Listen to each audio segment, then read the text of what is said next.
Вы довольны работой своей управляющей компании? Нет, А что не нравится? все не нравится. У меня жук.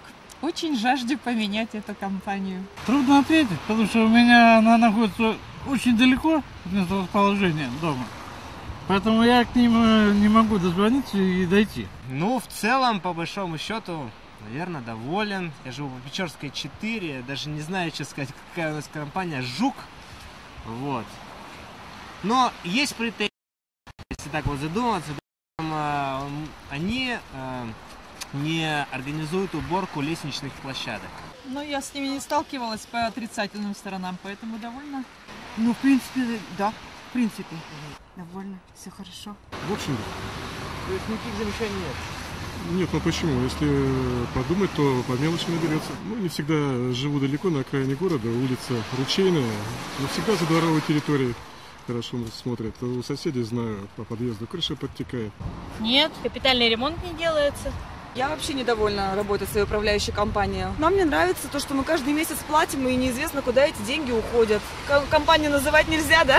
Ну почему? Жилвест. Вот. Как бы мы хотим сейчас подать заявление, пускай они нам предоставят, куда они наши средства расходуют. И дальше будем думать, потому что...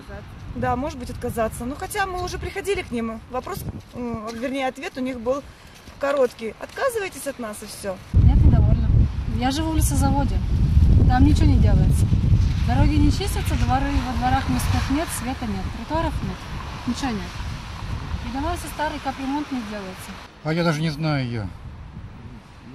Не, в принципе, да, доволен. Есть она такая, да.